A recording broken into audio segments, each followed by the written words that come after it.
Asate out here in Singapore. I'm so glad to be back. This is the Night Owl Podcast. Thank you so much for tuning back in. So tonight, I actually want to talk to you a little bit about the coaching process. And a lot of people come to psychologists, psychiatrists, counselors, coaches, mostly because they need a change. They need to understand what it is they're not seeing because their life doesn't seem to get any better. They're stuck in a cycle of some sort. They're stuck with something that's not feeling very good or very comfortable for them, and they're trying their best, their level best, to self-help, and eventually at some point the self-help is too generic, is not connecting to the actual situation that they happen to be in. So for that, I saw a quote the other day that I posted in my stories, and I wanted to read it to you real quick.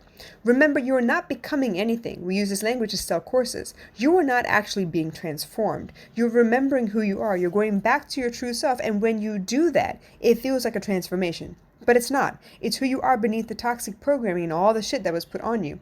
Now, with that in mind, I'm trying to explain to you that this is the way that we are taught. From the minute that we are born, we start to crawl, we start to speak, and we're told to be quiet, and we're told to sit still, and we're told to act a certain way and speak a certain way and dress a certain way and walk a certain way. We should behave a certain way. This is appropriate. This is not appropriate. This is appealing. It's not appealing. This is okay as a woman, and this is not okay for women or men, whatever the case may be. The conditioning basically starts as soon as you're able to understand stop and other commands as simple as, stop, don't make noise, be here, stay put, don't move, all those things. So it also continues throughout the school process. The process of education is meant to instruct you in the ways of the world. Originally, it was just reading, writing, arithmetic, so you would be able to level the playing field and you could understand the way that people speak and what it is that they were saying. So if you saw a sign, you would understand what it said. If you had to pay for something, you could calculate exactly what you needed to do and how to get to what it is that you wanted. With all of that being said, though, what worked for us as children does not work for us as adults. The things that we expect, the way that we're supposed to work, the rules of society are the same, but the way we move about within those rules changes depending on who you are and how you feel. But we as coaches are trying our best to help you reveal yourself. So it's not really a transformation, it's more of a revelation. We're removing some of those things that bind you and hold you in place, the things that limit your mobility and have taught you to think in a specific way, to reintegrate the idea that you could be imaginative and creative with the way you do things. You don't have to do things the way they've been done a million times in a row. You could actually come up with a better way if you think that there is a better way. You could imagine a better way of running a household. You could imagine a better way of building a house, of conserving energy, of creating food, whatever the case may be. As an adult, you find that there are better ways for you to do things than following the norm and following the crowd. And nothing is more illuminating than a circuit breaker where you're not allowed to really leave your house and you're forced to kind of entertain yourself within the four walls. So in that regard, we find as coaches that we are helping you remove some of these blocks, remove old belief systems that no longer fit you, and help you rediscover who you truly are. A lot of times, maybe you have a very active imagination as a child. My child loves to reenact scenes from movies that she's seen, and I did the same thing as a kid as well. She likes to create artwork based on things she's seen in cartoons. She likes to redraw things, and it's beautiful. But I also know that if I don't let her organize her time will be spent only in one aspect of her life, which is the imaginative, artistic side. Now, in order for her to get through school, she needs to learn how to manage time, because eventually that will become a really, really important skill as an adult as well. But I'm not trying to hinder her. I'm not trying to remove any part of her. I'm trying to help her understand that she's going to have to develop other sides of her as well.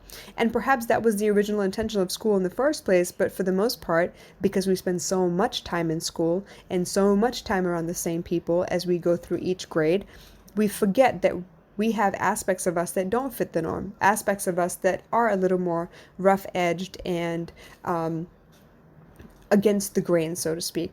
So when we tend to put those things on a back burner in order to get through the expectations of grade school, of grades, of papers, of oral exams, of mandatory testing, of, PSLEs and SATs and, scholastic aptitude testing to make sure that you're of age and adept enough to be able to make it into higher learning systems, we forget that these pieces of us that we really, really love, we've put aside and stuffed in a corner somewhere, and we don't allow to come out and allow us to be ourselves. So this is why coaches like me, we have a chance to help you rediscover who you are and help you remember the things that actually make you happy so that you can live a more fulfilling life and understand why it is sometimes you get along with some people and sometimes you don't. So it isn't a transformation. I'm not changing you or remolding you into something that you're not. I'm actually helping you remove that binding clothing and those shoes that no longer fit. And I'm allowing you to let your hair down if you'd like, rather than have it tied up all the time. If you would rather run around barefoot, I'm telling you that it's okay. You could try and find a way to do that so you can make yourself feel a little bit more comfortable. If you would rather eat vegetarian food rather than eat meat, if you would rather not drink milk because you suddenly realize that it actually makes you sick, all of those things are skills that I'm able to teach you because I found a way to become more self-aware myself.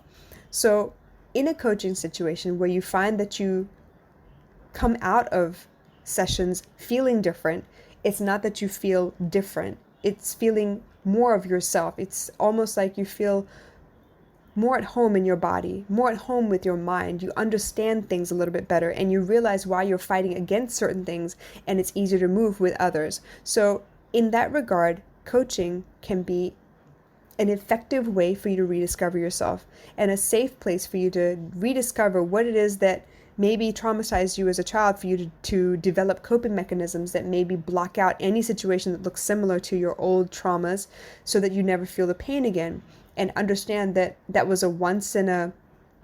maybe once in a thousand occurrence, that it's not likely to happen again, and that you might be able to open your heart and allow life to happen once again rather than protect yourself from everything, efficiently stopping anything from happening to you.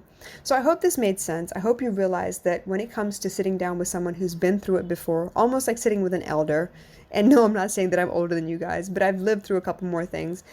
Because I've been through them, I know what to look out for. And because you're going through it right now, I can feel for you and I can actually help you understand what you're looking out for and what you're maybe avoiding or stuffing down so you don't have to experience it again. In that regard, I can actually point out where you need to make more observations or pay more attention or give yourself permission to act the way you feel is natural so that you can be more yourself. If you have any questions or concerns, please drop them in the comments below. If you want to contact me directly, you know how to do that. It's in my DMs. And meanwhile, please stay tuned to the podcast. Let me know if there's anything you really want me to talk about going forward. And until the next episode, I'll catch you again soon. Bye.